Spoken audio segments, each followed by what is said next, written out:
bersama teman-teman semua. Tuhan terima kasih. Kami percaya nggak ada yang kebetulan kami bisa bersinergi malam hari ini. Dan kami serahkan setiap pembicaraan kami, pemikiran kami, setiap kebenaran disampaikan, pengalaman kehidupan kami, biarlah menjadi sebuah benih yang baik, yang dan akan berbuah dengan lebat di setiap tanah hati yang menerimanya. Kami serahkan. Engkau bukakan cara pandang yang baru menurut cara pandang firman Tuhan, dan firman Tuhan menerangi kami semua. Terima kasih Bapak. Kami serahkan pembicaraan kami ini, dan nama Tuhan dipermuliakan. Dalam nama Yesus bersyukur dan berdoa. Haleluya. Amin. Amin. Amin. Oke, supaya teman-teman lebih kenal, boleh nggak cerita dikit bro? Hari-hari ini saya kenalnya sebenarnya gini, kenal nama lengkapnya kan Yohanes Christianus. Tapi sebenarnya kenalnya tuh udah dari, aku ingat banget tahun 2000, aku pertama kali datang ke Hillsong Conference. Harus diajak sama seorang teman baik namanya Rudy. Aku nginep di rumahnya Rudy itu di daerah namanya Kingsford kalau nggak salah. Iya. Benar ya? Ya. Nah, di situ tuh banyak orang Indonesianya dan akhirnya karena melewati hari Minggu akhirnya datang ibadah dan Rudy ngomong, ini namanya Jojo nih, yang mimpin pujian namanya Jojo nih. Pokoknya WL yang paling luar biasa katanya gitu. Oh iya. Dan semenjak itu mengenal seorang namanya Jojo. Habis itu nggak pernah ketemu dan tiba-tiba dengar dari beberapa teman juga, Jojo siapa sih Jojo? Oh, Tangan Pengharapan. Nah, boleh nggak cerita dikit bro, yang dilakukan apa hari-hari ini, fokusnya kemana dan kenapa melakukan itu? Silakan. Ya, jadi saya sama istri kan tinggal di Australia seperti berada kita di sana. Tapi kami putuskan kembali ke Indonesia. Ya puji Tuhan, memang waktu kami kembali ke Indonesia tujuannya adalah tadinya jelas karena panggilan Tuhan. Karena istri saya juga dapat sama Tuhan, apa sih yang kau kendaki dalam hidup kami? Kalau sendok garpu diciptakan atau tujuannya untuk makan, piring diciptakan, bahkan wajan diciptakan untuk masak. Masakah kami diciptakan sama Tuhan yang jauh lebih mulia daripada benda-benda mati? Tidak ada tujuannya. Akhirnya Tuhan cuma katakan apa yang paling dibutuhkan bagi orang yang miskin, bagi orang yang terpuruk. Kemudian saya jawab uang, makanan, kesehatan. Kalau uang besok butuh lagi, kalau kesehatan besok perlu lagi. Tapi ternyata Tuhan menjawab yang paling dibutuhkan bagi mereka adalah keluar dari kemiskinan. Sejak hari itu kita tahu bahwa tujuan kami adalah untuk menolong mereka dari keterpurukan. Jadi sejak itu kami mulai menghidupinya dengan menolong 5 anak, kasih pendidikan yang bergizi, dan kemudian berjalan waktu setelah kami balik ke Indonesia, berjalan waktu nggak pernah menyangka jadi 5.000 anak yang ditolong di pedalaman Indonesia, dari mulai Nias, Mentawai sampai Papua di 70 tempat pedalaman Indonesia. Kenapa kami ambil pedalaman? Karena kalau di kota-kota besar siapa saja bisa terlibat, tapi kalau di pedalaman justru hampir tidak tersentuh. Sampai nasi satu butir jatuh aja diambil. Akhirnya kami fokus di sana. Terus kami juga fokus pemberdayaan, melatih masyarakat untuk mereka pertanian. Dan puji Tuhan income mereka dari mulai 20.000 per bulan sekarang ini bisa 1 juta ke atas. Ya. Terus kami lakukan selain pendidikan anak-anak pedalaman dengan mengirim guru di pedalaman, kedua pemberdayaan, ketiga kesehatan. Kita mengirim mobile klinik pergi dari desa demi desa di NTT untuk memberi pengobatan gratis. Ya, puji Tuhan. Sampai terakhir sebelum COVID memang ada sekitar 200 orang per minggu. Jadi 1 bulan sekitar 1.000 lah. Untuk dikasih pengobatan cuma-cuma. Nah, sejak COVID ini akhirnya kami support untuk 3 bagian. Yang pertama, kita support untuk sembako untuk keluarga yang rentan ekonominya. Rentan ekonomi, Ya, jadi mereka yang kehilangan pekerjaan, jadi kita bantu dengan sembako. Dan kemudian ya termasuk salah satunya itu di taksi Bluebird. Kemudian juga kita bantu untuk supir angkot, kemudian juga Grab. Kemudian kita juga bantu untuk daerah kelurahan RT-RT yang tertinggal. Dan juga kita bantu untuk hamba Tuhan yang ada di pedesaan, karena nggak bisa lagi bikin ibadah mereka di sana. dan kemudian kita juga bantu APD, alat perlindungan diri di masker, kemudian hand sanitasi beberapa rumah sakit. Puji Tuhan, so far so good, dan senang sekali bisa ke depan berjejaring sama Bro Frankie. Ya. Berarti jadi tangan pengharapan ini aku rada awam ya. Jadi tolong dikoreksi kalau ada yang miss. Kalau nggak salah, ini masih sama dengan yang dilakukan sama Joyce Meyer, betul ya? Masih ada hubungannya apa enggak? Jadi gini, Joyce Meyer sudah cuma 5 tahun aja kerja sama kita. Oke. Karena kita udah mengerjakan pendidikan, kemudian Joyce Meyer datang kerja sama kita untuk bantu dalam hal makanan. Selama 5 tahun. Oke. Jadi guru-guru dari kami, makanan dari mereka. Nah, 2013 pas kami udah datangkan Joyce Meyer ke Indonesia, kemudian memang David Meyer anaknya yang pegang organisasi Hand of Hope, kata, oh, mamaku sudah cukup usia, jadi kami berharap Indonesia bisa mandiri, karena kunci pemulihan bagi negaramu itu bukan terletak pada orang luar. Kunci pemulihan negaramu itu terletak pada engkau sendiri sebagai bangsa Indonesia, rakyat Indonesia. Kalau orang luar bisa angkat kaki kemana aja, tapi kalau kamu kan memang warga negara yang harus memikirkan negaramu sendiri. Nah, akhirnya puji Tuhan, kami memikirkan bagaimana untuk bisa survive. Begitu akhir 2013 Joyce Meyer lepas sama kita nggak berkurang. Waktu itu ada 2.500 anak yang kita tolong bersama dengan Joyce Meyer. Begitu mereka selesai bantu, malah sekarang kita jadi 5.000. Wow. Berarti betul Tuhan sayang Indonesia. Wow. Jadi total Tuhan tidak mau biarkan Indonesia dalam keadaan susah. Bro, total dari pertama kali berdiri sampai hari ini, kalau nggak salah tadi aku lihat di websitenya dari 2007 ya, betul ya? Iya, 2007. Itu by the way itu tahun yang sama ketika aku bikin Unlimited Worship Conference pertama kali loh, by the way. Wow. Jadi usia kita sama membangun ini 13 tahun, dan setelah lewatin usia 13 tahun, kita lihat hari ini, kalau kita konsisten, Tuhan percayakan banyak hal ya, betul ya? Tuhan bisa tambahkan banyak hal yang nggak mungkin bisa terjadi. Benar. Setuju banget. Wah. Kalau total sampai hari ini udah kehitung belum berapa banyak orang atau anak atau yang udah pernah dibantu oleh? Yang pasti udah lebih dari 10.000 anak yang dibantu. Wah. Terus kemudian juga udah lebih daripada 5.000 keluarga kakak yang kita bantu, pemberdayaan, juga bagi sembako, beras juga. Kemudian juga ada sekitar mungkin lebih daripada sekitar 5.000 pasien juga yang kita udah obati secara cuma-cuma. Wow. Ya. Amazing, artinya Tuhan sayang buat Indonesia. Dan aku cuma bilang begini, selama kita benar mengurus keuangan, memanage keuangan, maka organisasi tersebut pasti akan berkembang. Jadi sebuah organisasi akan turun pelan-pelan karena mungkin dia nggak beres dengan keuangan. Tapi kalau organisasi dia jeblok, cuma habis atau uangnya habis, atau misalnya organisasi bubar, itu biasa karena skandal. Kalau karena skandal pasti drop terjun bebas. Tapi kalau karena keuangan dia turunnya pelan-pelan. Misalnya jumlah jemaat atau kualitasnya, ataupun juga dengan keuangannya turun pelan-pelan. Yang kita perlu lakukan, jangan dibiarkan. Cepat perbaiki. Nah, saya sama istri dari awal di yayasan ini tidak ambil gaji. Tapi kami betul-betul menyerahkan all out semuanya. Waktu kami, tenaga kami, bahkan uang kami juga untuk terlibat di sini. Jadi dari situlah kami menuai kepercayaan dari teman-teman friends and partner, termasuk Bro hari ini.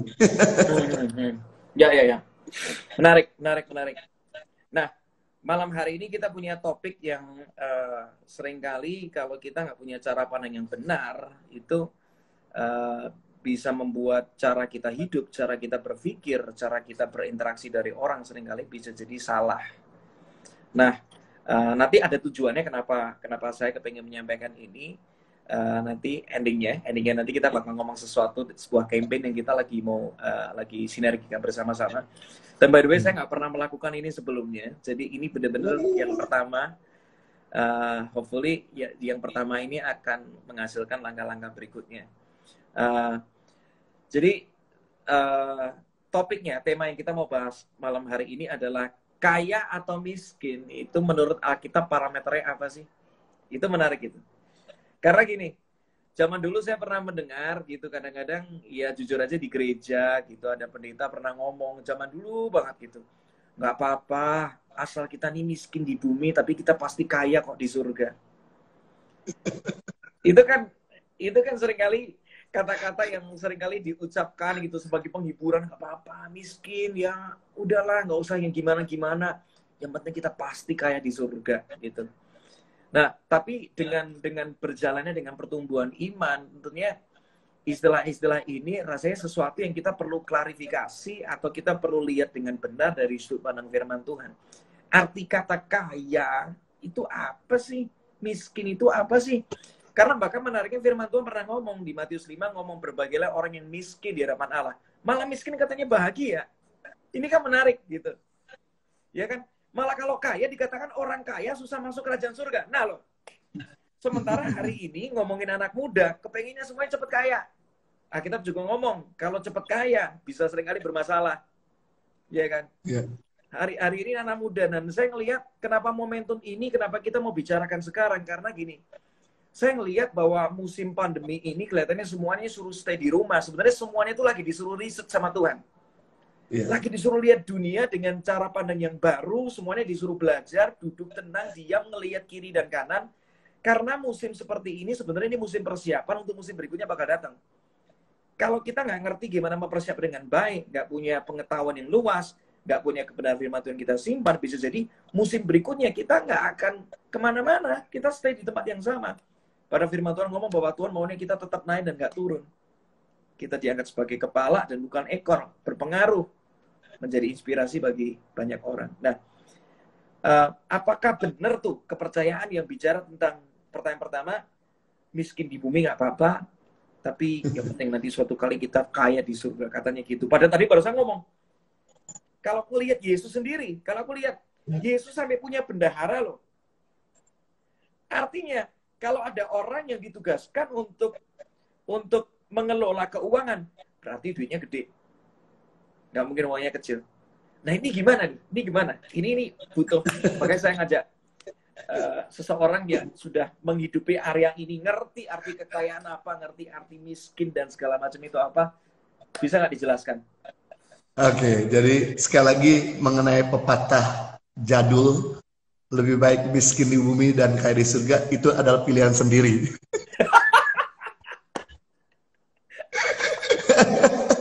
Gak apa-apa juga kalau memang pilihanmu begitu. Tapi sebagian besar orang pasti mau tetap diberkati di bumi, juga kaya di surga. Ya tentu itu nggak datang begitu saja. Betul. Sesuatu yang besar, sesuatu yang mulia, nggak pernah datang secara otomatis. Tentu ada bagian-bagian yang kita perlu kerjakan supaya kita bisa kaya di bumi, serta juga kaya di surga. Tentu ada 3 bagian yang kita perlu lakukan untuk bisa mengalami financial freedom, yaitu yang pertama setia menerima, yang kedua setia memberi, dan yang ketiga setia mengatur. Kurangkan dan satu ketiga M ini, pasti kita hidup pas-pasan, pasti kita hidup dalam hutang, dan kita juga hidup dalam ketidakbahagiaan. Coba ada tipe orang yang nggak seimbang. Yang pertama, dia setia menerima, setia memberi, tapi lemah mengatur. Terimanya banyak, gajinya besar, income-nya bagus, memberi generous, tapi nggak pintar mengelola. Ini sama dengan orang yang selalu punya pendapatan sama, dari tahun ke tahun, dari dekade demi dekade, selalu sama. Kita sebagai anak Tuhan nggak mau gaji kita sama. Kita mau setiap tahun gaji kita kalau bisa mengalami upgrading. Nah, bagaimana untuk bisa mengalami upgrading? Tentu kita belajar setia mengatur. Karena barang siapa setia mengatur perkara kecil akan dipercayakan perkara yang besar. Dan Yang menarik adalah ternyata ketika kita setia mengatur, itu ilmu pelipat gandaan. Hamba yang punya 2 talenta jadi 4 talenta. Hamba yang punya 5 talenta jadi 10 talenta. Itu bukan karena ngemis-kemis. Bukan karena ekstra kerja, mati-matian overtime. Tapi karena mereka pintar mengatur. Karena mengatur, ilmu terjadinya pelipat gandaan. Yang kedua, tipe orang Kristen yang tidak seimbang adalah setia menerima, setia mengatur, lemah memberi. Menerimanya banyak besar. Mengaturnya cermat. Tapi nggak pernah keluar. Terima, ngatur. Ini sama dengan orang pelit kuadrat. Pelit kuadrat. Buat apa ada ayat yang berkata berilah maka kamu diberi? Berarti kunci diberkati juga belajar memberi kan? Yang ketiga, tipe orang Kristen yang tidak seimbang, yaitu setia mengatur, setia memberi, lemah menerima. Mengaturnya cermat, teliti, detail, rajin, memberinya generous, tapi nggak pernah terima. Ini sama dengan orang kere tapi baik hati. Kere tapi baik hati. Loh, wong kere mau kasih apa? Ini yang disebut dengan orang yang tadi bro katakan, pepatah bilang miskin di bumi, kaya di surga. Kita nggak mau sebagai anak-anak Tuhan, apa generasi milenial ini, kita miskin. Tentu kita mau diberkati di sini, diberkati di sana. Bagaimana caranya? Ya kuasai 3M. Setia menerima dengan rajin kerja. Iya dong, orang rajin pasti kaya. Orang malas pasti miskin. Amsal 4, orang rajin panggal kaya, orang malas panggal miskin. Sekalipun kita nih tidak bertuhan, kita hidup dalam dosa, kita hidup sembarangan, tapi kalau kita rajin pasti kaya. Kenapa koruptor kaya? Karena rajin korupsi. Kenapa mafia kaya? Karena rajin monopoli. Cuma bedanya kalau mereka rajin, datang ke kantor, pintu depan lebar, pintu belakang lebar, masuknya banyak, keluarnya jebol lagi. Ada aja musibah, ada aja kecelakaan, ada aja penyakit. Jadi uangnya keluar lagi. Kalau dia rajin, nggak takut akan. Tapi kalau kita rajin dan takut akan Tuhan, pintu depan lebar, pintu belakang Tuhan tutup rapat-rapat, sehingga kita bisa nikmati dan kita bisa bagikan kepada yang lain dan wariskan pada anak cucu kita. Rajin, Tuhan. Sekalipun sebaliknya, sekalipun kita anak Tuhan, rajin beribadah, kita berapi-api dalam pelayanan. Tapi kalau kita malas, pasti miskin. Loh, bukti beberapa daerah yang mayoritas Kristen, kenapa hidup dalam kemiskinan? Sederhana.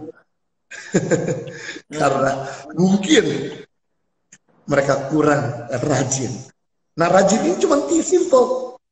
Kita harus rajin berpikir, rajin bekerja, rajin berdoa. Orang yang berpikir keras, orang yang berdoa keras, orang yang bekerja keras, berkata keras. Tapi orang yang tidak berpikir keras, orang yang tidak berdoa keras, orang yang tidak bekerja keras, hidupnya keras. Jadi pilihan dua, kita mau hidup keras atau kerja keras. Hidup keras atau berkata keras, maksud saya. Ya, yang pertama, tentu kita harus rajin. Ya, kedua juga kita harus hidup dalam kebenaran. Karena Matius 6 ayat 33, cari dahulu kerajaan Allah kebenaran, maka semua ditambahkan.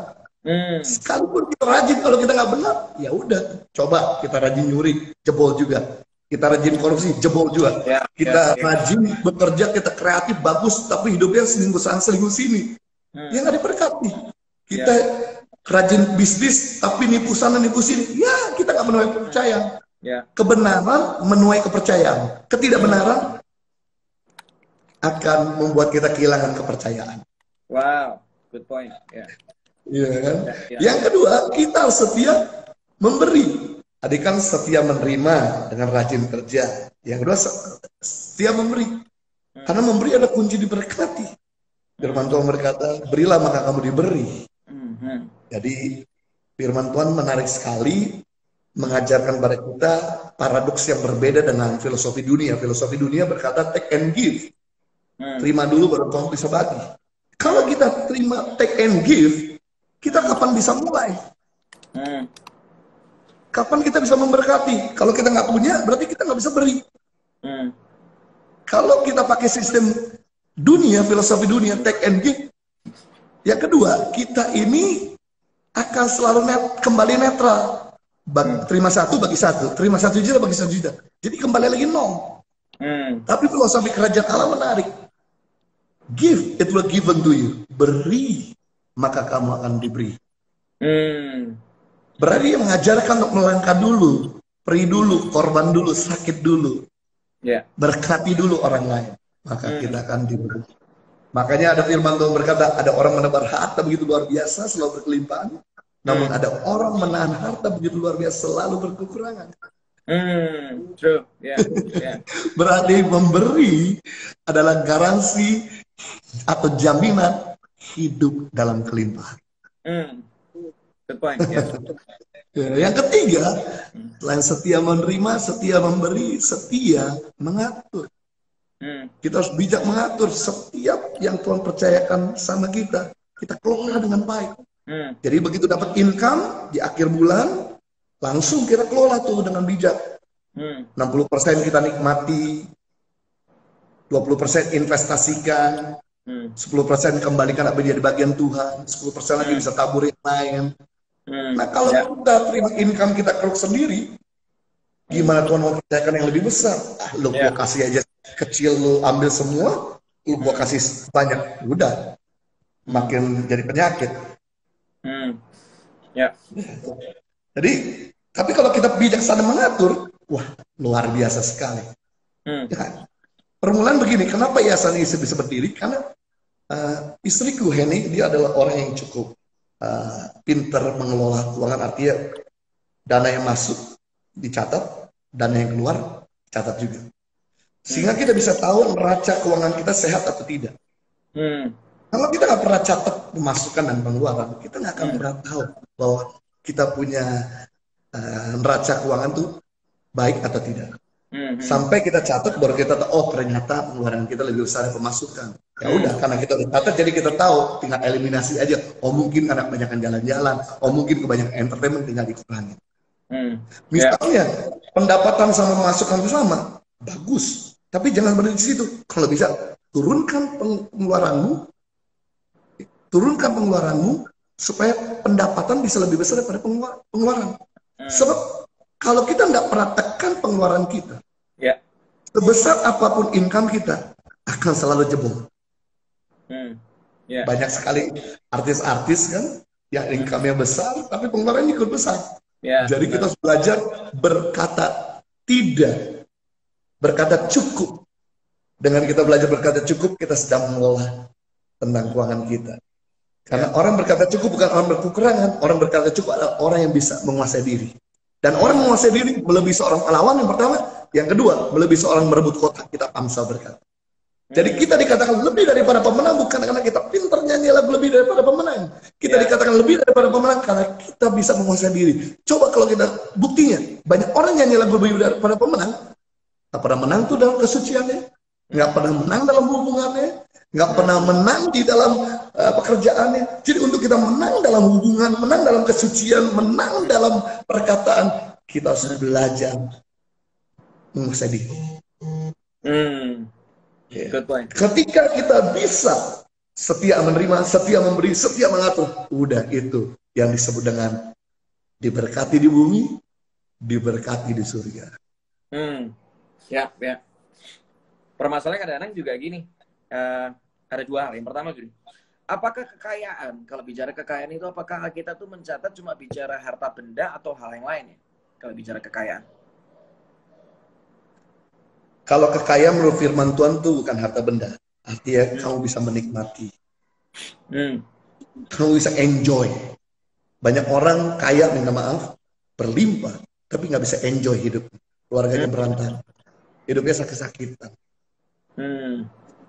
Kemudian ada aja musibah-musibah. Sebetulnya kalau kita mau berkata kaya tentang kerajaan Allah adalah kita bisa menikmati. Kita bisa enjoy. Seperti sekarang, apakah kita enjoy? Ya, ya. Apakah kita enjoy kerja dari rumah? Apakah kita enjoy bersama dengan istri dan anak-anak? Apakah kita menikmati ibadah di rumah? Selama kita bisa menikmati, itu yang saya sebut dengan berkat dari Tuhan. Yes, true. Jadi nggak cuma melulu bicara tentang memiliki, tapi bagaimana kita bisa menikmati, gimana kita bisa mengelola juga, dan menurut aku gimana kita bisa membagi ya, memberi dengan yang lain juga. Karena itu baru dikatakan orang, saya suatu kali pernah merenungkan gitu. Jadi ini cerita pengalaman sendiri gitu kan. Suatu kali lagi pulang dari sebuah ada rumah orang lah gitu loh. Terus singkat cerita tuh dia baru pindah ke rumah baru gitu kan. Dan kebetulan aku waktu itu sama istri gitu kan lagi di sana, dan tiba-tiba intinya salah satu anaknya tuh nggak suka sama rumah itu gitu, ceritanya gitu. Dia nggak suka, padahal rumah itu bagus gitu loh, menurut kita tuh wah ini rumah bagus baru dan segala macam. Terus tiba-tiba si daddy-nya gitu, ayahnya ini tiba-tiba langsung kontak ke property agent dan tanya, ini saya mau carikan rumah yang terbaik lagi, ada nggak sekitar sini? Dalam hati tuh kita mikir gini, perasaan kita mau dapat satu rumah aja rasanya doanya lama gitu, nunggu gitu. Ini orang semudah angkat telepon dan dia bisa beli rumah berikutnya, gitu kan. Jadi akhirnya singkat cerita tuh kita di mobil bercanda gitu sama istri gitu, ngomong gini, yang hidup ini rasanya nggak adil ya. Kita bercanda aja gitu. Karena apa? Ada orang yang rasanya susah banget untuk bisa dapat sesuatu, ada orang yang rasanya kok gampang banget ya bisa mendapatkan sesuatu. Tapi tiba-tiba lucunya, dan kadang-kadang kita ngomong, enak banget ya jadi orang kayak gitu. Mau rumah langsung telepon dan dapat rumahnya gitu. Sampai akhirnya ketika kita tuh lagi di jalan gitu, tiba-tiba tuh Tuhan ingetin satu firman yang bagus banget. Barang siapa yang diberi banyak, dia juga akan dituntut banyak. Ada satu firman itu, dan akhirnya kita ketika diingetin ayat itu, kita berdua tuh ketawa. Karena apa? Berarti di dalam Tuhan, siapa yang kelihatannya diberkati banyak, dia tuh mesti harus mikirin supaya bisa mengelola dengan benar. Kalau enggak juga sama aja, di depan Tuhan tuh dia miskin karena nggak bisa mengelola. Jadi hari itu tuh kita belajar, ya apapun yang Tuhan percayakan di tangan kita, apapun juga. Karena menurut saya gini, kalau saya punya pandangan gini, kaya itu nggak melulu bicara tentang harta. Karena ketika kita bisa punya banyak teman, artinya kita tuh kaya loh. Kita kaya koneksi, kaya pertemanan. Dan harta benda itu merupakan salah satu kekayaan yang lain lagi. Bisa dipercaya orang, itu kaya loh. Orang yang kaya itu bisa dipercaya banyak orang. Karena bisa jadi gini, orang yang penuh dengan hikmat, penuh dengan solusi, itu orang yang kaya. Penuh pengetahuan, itu orang yang kaya pengetahuan. Jadi menurut saya, orang yang kaya sesungguhnya itu orang yang hidupnya itu penuh dengan kaya dengan damai sejahtera, kaya dengan hikmat, kaya dengan relasi, kaya dengan kemurahan hati. Kaya itu baru namanya benar-benar kaya. Soalnya kalau cuma punya duit doang, tadi nggak bisa menikmati, dikit-dikit parnoan, dikit-dikit takut. Habis itu cara mendapatkan kekayaannya juga seringkali dengan tipu sana tipu sini, itu bukan orang kaya gitu. Karena orang yang kaya sesungguhnya tadi bisa menikmati teman banyak di sana sini. Tiap kali kita kemana-mana kaya dengan damai sejahtera. Bisa jadi ada orang kaya secara harta, tapi bisa jadi tiap kali ketemu orang-orang malas ketemu dia. Malas ketemu orang itu. Kenapa? Takutnya ditipu nanti. Gitu. Jadi kayak gitu. Ada lagi orang kaya yang sukanya, apalagi orang kalau punya kekayaan banyak secara harta benda, seringkali itu suka ngontrol orang. Seringkali suka memperbudak orang. Karena dia merasa bahwa dengan kekayaannya dia bisa beli orang. Ada loh orang-orang yang malas. Kadang-kadang, malas kan ketemu itu. Paling kalau ketemu dia disuruh sana-sini yang semau-maunya dia. Orangnya nggak bisa diajak kerjasama. Artinya dia nggak kaya karakter. Padahal kalau orang bisa berlimpah dengan harta benda, salah satunya ya, itu bisa dia pakai untuk bisa level up orang-orang, bisa memakai supaya mendaya gunakan orang dengan apa yang dia punya. Itu seringkali yang jadi bermasalah, bukan menggunakan orang ya, tapi mendaya gunakan orang. Gitu. Jadi kalau saya tadi cuma aku tadi merenungkan gitu. Oh kayak karena kalau ngelihat, oke, kita ngelihat contoh yang paling ekstrim deh. Ada orang yang paling menginspirasi, namanya Mother Teresa. Bener kan? Hampir semua orang beda religion, beda kepercayaan pun tetap respect sama seorang namanya Mother Teresa. Ya. Karena penampilannya sederhana. Penampilannya sederhana banget. Orang udah tahu kalau Mother Teresa mungkin ya, image-nya tuh udah pakai baju cuma jenis tertentu. Mungkin bukan orang yang terlalu fashionable. Tapi saya ngerasa di depan Tuhan saya aja tiap kali lihat tulisannya Mother Teresa, tiap kali dia ngomong tentang statement-statement di media, wow, ini lahirnya benar-benar dari perenungan kehidupan yang benar-benar dalam banget. Nggak semua orang bisa ngomong, itu kekayaan yang sesungguhnya, di mana orang kaya dengan hikmat. Apalagi dia kaya dengan kemurahan hati. Ya loh, dia mau ngurusin, kalau cerita tentang Mother Teresa, ngurusin orang-orang yang nggak dianggap sama dunia, yang mungkin dianggap sebagai sampah masyarakat, yang terbuang, diurusin. Nggak semua orang mau ngurusin, nggak semua orang mau repot. Orang yang kaya itu bisa sampai membangun hidup orang lain. Karena orang yang miskin cuma mikirin dirinya sendiri. Aku dan aku itu orang miskin. Tapi kalau orang kaya artinya bisa memperkaya orang lain, itu baru namanya kaya sesungguhnya. Yes. Benar ya, Bro. Yeah. Itu sih aku renungin, makanya karena seringkali banyak anak muda ini salah. Mereka selalu ngomong tentang kaya tuh punya ini, punya itu, dan segala macam. Buat apa punya kalau nggak bisa nikmati? Buat apa punya kalau nggak bisa memperkaya orang lain? Di hadapan Tuhan nilainya 0 soalnya. Makanya kita sampai ngomong orang kaya susah masuk kerajaan surga. Benar kan? Ini menarik gitu. Karena jangan sampai nanti suatu kali teman-teman yang pada pendengar ini, mereka dipercaya sesuatu, mereka nggak ngerti kenapa mereka mesti dipercaya akan harta benda. Ternyata kekayaan itu banyak gitu. Itu maksudnya yang kita mau. Buat apa kita kaya tapi menderita selama-lamanya? Karena 70 tahun cita-cita, ambisi, kehidupan kita di bumi nggak ada sebandingnya dengan 700 tahun nanti. 70 tahun keinginan kita yang kita ingin capai, cita-cita di bumi ini nggak ada bandingan dengan 7.000 tahun nanti. Benar. 70 tahun semua effort kita di bumi ini yang kita lakukan nggak ada bandingan dengan 7 juta tahun nanti.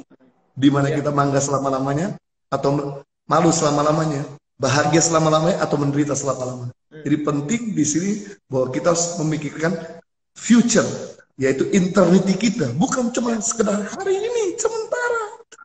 70 tahun. Ya, benar. Jadi saya percaya begini, bagaimana juga untuk kita buat kaya di surga? Simpel sederhana. Ada orang berkata gini, kita ke surga nggak bawa apa-apa. Benar. Kita ke surga nggak bawa harta benda, tapi penting sebelum kita pergi ke surga, kita perlu investasi dengan belajar bermurah hati. Karena orang bermurah hati beroleh kemurahan. Berarti ketika kita nabur untuk kerajaan Allah, dan yang kedua menabur untuk kebutuhan orang lain, sebetulnya kita sedang invest buat masa depan kita. Kita sedang nyicil atau kita sedang nabung untuk masa depan kita. Jadi bagaimana untuk kita bisa diberkati di bumi, tapi diberkati di surga? Ya, selain hidup benar, tapi kita juga harus invest. Hidup orang lain, buat kepentingan kerajaan Allah. Maka kita diberkati di bumi, diberkati di surga. Tadi aku barusan ingat satu hal yang sederhana. Harta tuh nilainya relatif, value-nya tuh relatif. Karena beda kondisi, bisa jadi beda nilainya. Contoh ya, saya tadi mikirin tiba-tiba ingat beberapa waktu yang lalu itu Jakarta tuh ngalamin gempa. Ya kan?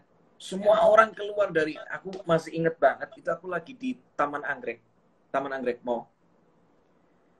Tiba-tiba waktu itu lagi lihat furniture gitu kan. Kita kaget, ini lampu kok goyang-goyang ya. Kita tuh masih belum kerasa. Langsung tiba-tiba orang ini gempa, dia semua hari itu tuh lari semua, berusaha menyelamatkan diri semua, udah pokoknya kalau istilah orang Jawa ngomongnya semrawut gitu. Wah, kabur sana sini, wah, aduh, chaos banget pokoknya hari itu. Nah, tiba-tiba aku tuh menenungin satu hal yang menarik. Kenapa kok harta tuh nilainya relatif. Karena ketika gempa, uang kita jumlahnya berapapun tetap nggak ada nilainya. Yang lebih berharga adalah keselamatan hari itu. Iya. Uang kita, mau kita nominalnya sampai berapa ratus triliun, ribuan triliun, tetap nggak ada gunanya. Yang hari itu yang nilainya paling gede namanya keselamatan. Iya. Betul kan? Iya. Jadi ternyata harta itu relatif nilainya. Yes. Yang hari ini nilainya besar, bisa jadi besok nilainya kecil. Ini jujur aja gara-gara pandemi. Tadi kebetulan tadi pagi kebetulan dapat informasi dari beberapa orang dekat juga bahwa, Ki, kamu tahu nggak, ini perusahaan ini bentar lagi udah mau tutup nih, mau dijual dan segala macam.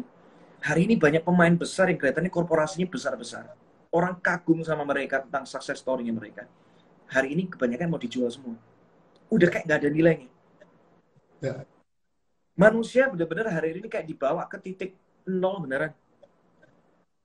Rasanya jadi terbatas. Kalau bukan Tuhan yang memampukan, nggak bisa.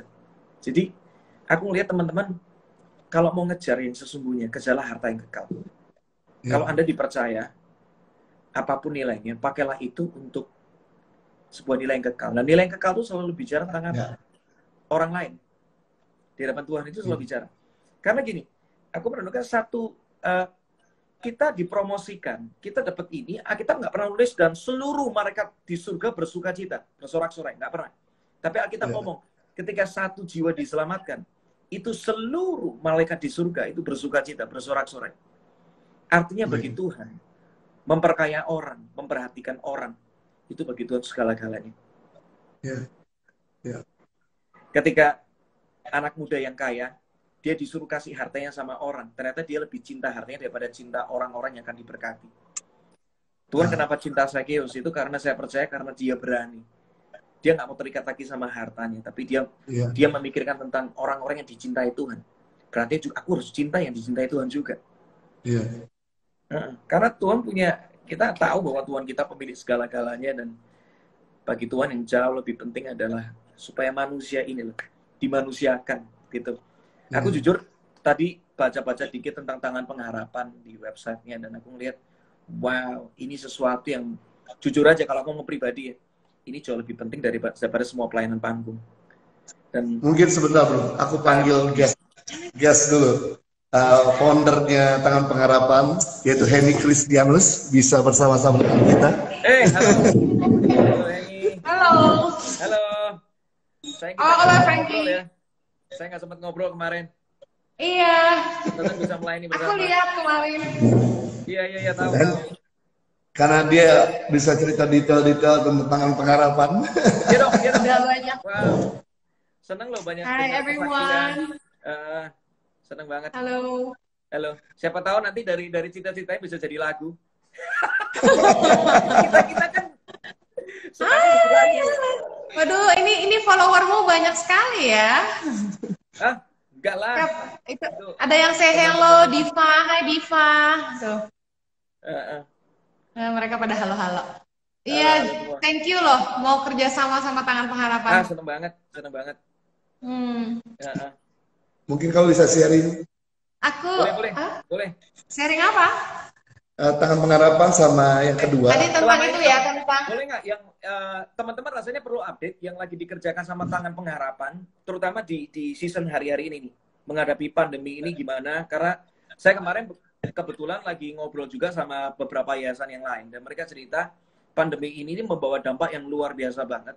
Salah satunya karena mungkin beberapa donatur itu akhirnya nggak bisa support lagi karena mereka di negaranya masing-masing aja bermasalah. Mereka tapi saya ngerasa bahwa kalau Tangan Pengharapan tetap bisa menjalankan pelayanannya, bisa memberkati banyak orang, ini pasti banyak cerita yang luar biasa dan teman-teman harus dapat update-nya apa yang lagi dikerjakan hari-hari ini untuk bisa memberkati banyak orang melalui musim pandemi ini.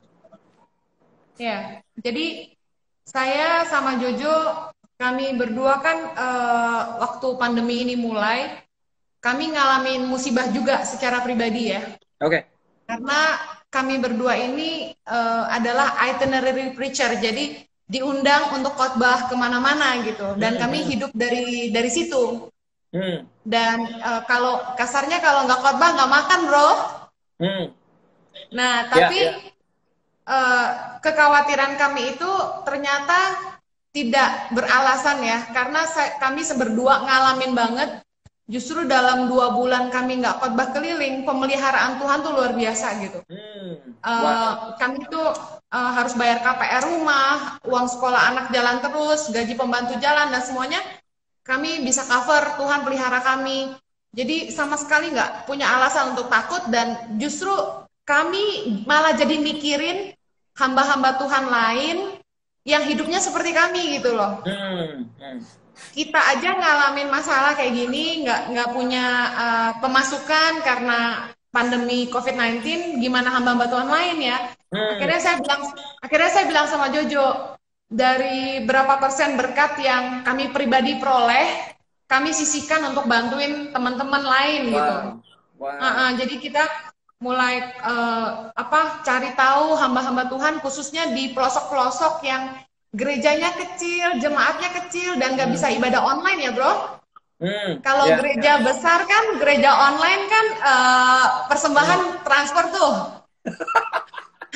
ini belak-belakan banget ya, belak-belakan banget. That's me. Jadi aku orang yang hitam-hitam putih-putih ya, nggak bohong-bohong. Jadi kami kasihan gitu, gimana sama hamba-hamba Tuhan yang tinggal di daerah yang nggak ada signal handphone, nggak ada internet, jemaatnya miskin, yang persembahannya cuma jagung, cuma singkong, gimana mereka mau ibadah online gitu, sedangkan ibadah ditutup. Akhirnya kami mulai transfer gitu ke teman-teman, ya sebisa kami lah, ya berapa kami bantu. Malah tiba-tiba kami ngalamin mujizat gitu. Kami ngalamin mujizat, ada orang minta nomor rekening pribadi, padahal seumur-umur kami pelayanan, bro, 13 tahun Tangan Pengharapan berdiri. This is the fact ya, saya sama Jojo nggak pernah ngambil gaji dari Tangan Pengharapan. Kami nggak ambil apapun, bahkan merchandise yang kami pakai ini, kami bikin, ini ide saya semua, saya jual, itu untungnya 100% buat Tangan Pengharapan, kita nggak ambil komisi sama sekali. Jadi kami benar-benar hidup cuma dari khotbah aja. Nah, luar biasanya dalam pandemi ini Tuhan berkati kami tuh luar biasa banget gitu. Orang sampai banyak banget yang nanya nomor rekening pribadi. Never happen, bro, never happen. Jadi biasanya orang itu selalu transfer ke Tangan Pengharapan. Dan kalau orang bilang gini, Bu Heni, saya mau berkati pelayanan Bu Heni, saya selalu kasih nomor rekening pelayanan Tangan Pengharapan gitu, bukan rekening pribadi. Tapi kali ini tuh orang tanya, enggak, nomor rekening Bu Heni berapa gitu. Akhirnya kita kasih, dan orang itu nitip sampai banyak banget untuk kita, terserah kita mau bagi ke siapa. Luar biasa nggak Tuhan? Jadi ke kami pribadi, Tuhan titipin berkat gitu loh. Nah, kami berdua, saya bilang sama Jojo, kita harus salurkan. Jadi kami mulai salurin terus terus kita bilang, terus yayasan mesti bikin apa ya? Kita lihat banyak orang yang kehilangan pekerjaan, banyak orang yang nggak bisa makan ya, nggak bisa bayar kos-kosan, sampai kasihan banget. Akhirnya aku bilang sama Jojo juga pengen bantu mereka. Kita mulai kumpulin dana buat bikin sembako. Kita bagi sembako itu, satu kakaknya kita kasih 300.000 ya, beras, minyak, gula, segala macam, susu kental manis gitu-gitu. Nah, kita mulai bagi ke pool taksi Bluebird, terus kita mulai rencananya bagi ke supir-supir angkot. Kita udah ada datanya, ada 5.000 orang yang kita mau bagi. So far kita udah bantu 1.500 by this week. Jadi 1.500, masih ada 3.500 yang perlu bantuan. Nah, thank you banget bro mau bantu juga. Dan buat aku sama Jojo gini, kita lihat keadaan ini, orang kuat, orang kaya, berpengaruh, udah nggak penting. Ya, true. Semua manusia kehilangan kendali, ya nggak? Tuh, setuju. Mobil Mercy, mobil Porsche, mobil Ferrari, di parkiran sekarang. Mau ngapain coba? Nah, jadi memang hari-hari gini kita jadi sadar yang paling penting dan paling kita butuhin tuh cuma Tuhan. Ya, true. Dan apa yang kita punya hanya bisa cukup buat kita makan, dan apa yang kita punya, misalnya pakaian bagus, arloji mahal, berlian, udah nggak ada gunanya sekarang. Dipakai juga enggak kan, tiap hari pakai piyama bukan? Iya benar. Ya, karena mau ketemu Frankie kita pakai baju bagus. Orang pada nggak tahu kan, atasnya sih kaos, belakangnya celana pendek kan nggak pada yang tahu. Nah, iya betul. Jojo khotbah online aja pakai sendal gitu kan. Jadi kasarnya tuh ya, ternyata kita itu untuk hidup cuma butuh apa sih? Kebutuhan pokok manusia itu cuma 5. Number 1, kesehatan. Kesehatan itu paling mahal. Dibuktikan COVID-19 ini membuktikan itu. Kesehatan itu paling mahal. Nomor 2, makan. Sekarang orang udah nggak mikirin yang lain. Supir taksi bilang mereka udah nggak mikirin argo. Mereka cuma mikir bisa beli beras bawa pulang ke rumah. Wow, yes. Jadi makan paling penting. Yang ketiga, pakaian. Kita masih bisa pakai baju, udah cukup. Yang keempat, punya rumah. Ya kan, masing-masing. Ya, sekarang nggak penting tinggal di rumah seperti apa, punya sendiri apa ngontrak, yang penting kita bisa pulang ke rumah. Ya, betul. Nah, ternyata kita cuma butuh yang secukupnya. Seperti Yesus bilang dalam doa Bapa kami. Berikanlah kami pada hari ini makanan kami yang secukupnya. Itu doang yang kita butuh. Yes, benar. Apa parameter kaya dan miskin? Menurut aku, firman Tuhan bilang adalah, kata Rasul Paulus, asalkan ada makanan dan pakaian cukuplah. Nah, itu ukurannya Rasul Paulus. Nah, ukuran kita apa?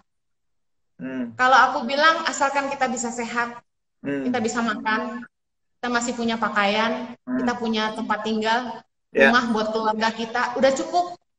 Gak penting mewah, gak penting mahal. Cukup. Benar. Kenapa kita mesti ngerti rasa cukup? Karena uang itu bikin manusia serakah. True. Dibuktikan sebelum COVID-19 ini, fokus hidup kita cuma cari duit kok. Betul. Kita ninggalin rumah, kita ninggalin keluarga, fokus kita cuma cari duit. Begitu COVID-19 terjadi, kita nggak bisa cari duit, kita pulang ke rumah, kita baru bengong. Udah lama nggak lihat istri. Benar. Udah lama nggak ngobrol sama suami. Benar. Udah lama Jojo nggak natap gua. Dan Jojo udah lama nggak lihat anaknya belajar. Jadi COVID-19 ini memulihkan banyak rumah tangga. Setuju. Dan membuat kita sadar apa yang paling penting dalam hidup ini. Apa ukuran cukup lo, bro? Ukuran cukupnya? Pertama, ini aku pakai bahasa yang gampang-gampang ya. Pertama kalau cukup tidur. Dulu kurang tidur. Nih kurang tidur terus. Sama kan? Aduh luar biasa. Cukup tidur. Kedua cukup waktu keluarga sih. Kalau aku ngerasa benar-benar melalui ini cukup waktu bersama keluarga itu kayak itu udah segala-galanya ya. Benar-benar sesuatu yang mahal.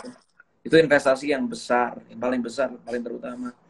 Yang ketiga buat aku gara-gara pandemi ini sih aku belajar banyak dari istri untuk banyak memberi.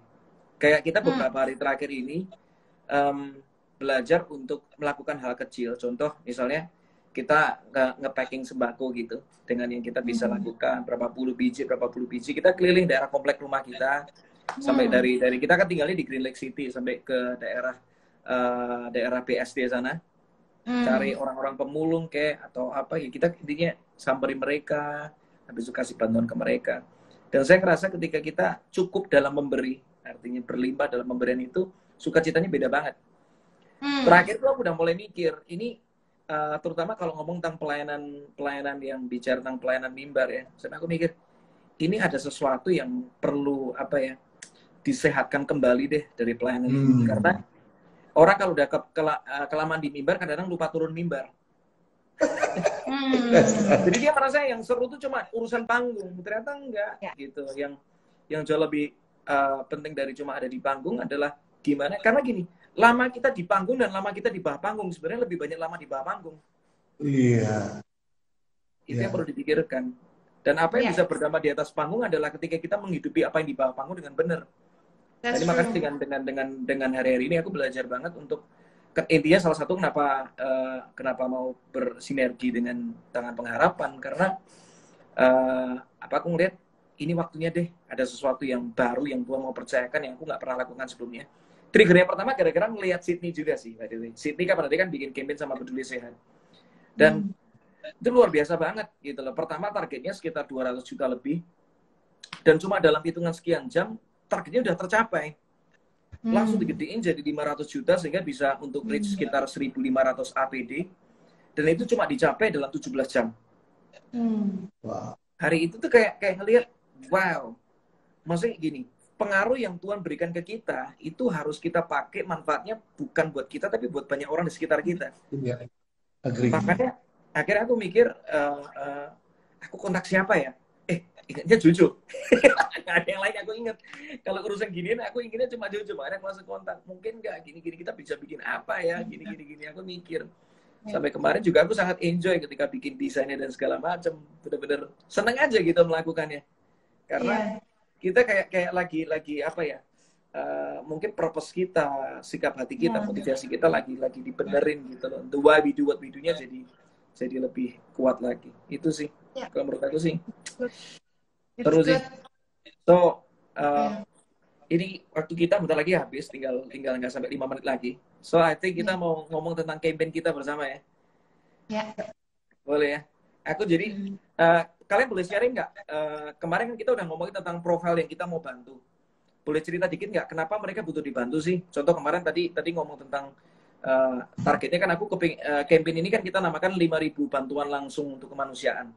Dengan hashtagnya aku pakainya mirip-mirip sama lagu yang aku tulis, kemurahan hati terjadi di sini gitu. Gantian, bukan cuma kemenangan, tapi kemenangan yang lebih besar adalah kemurahan hati terjadi di sini.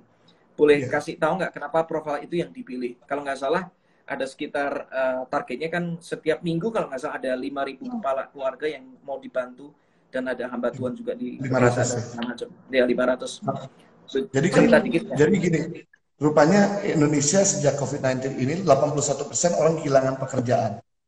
Apalagi berapa persen? 81% orang kehilangan income karena COVID ini. Terus berarti sekitar 195 juta orang income-nya drop.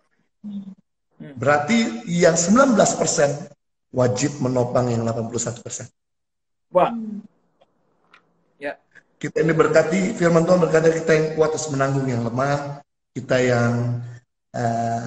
yang berkelipan menanggung mereka yang berkekurangan. Sebab kalau mereka ini enggak, yang terbelakang, ekonominya, kalau ekonomi enggak kita tolong, suatu kali mereka akan step back kita dari belakang. Kita dari belakang.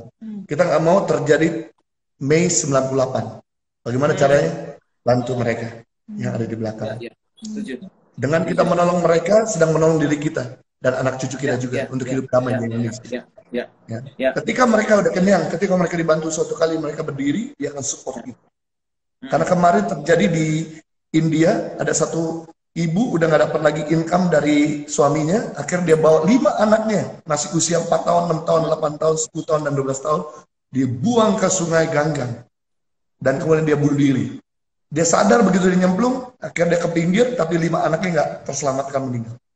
Kenapa? Udah desperate, udah nggak bisa punya harapan lagi.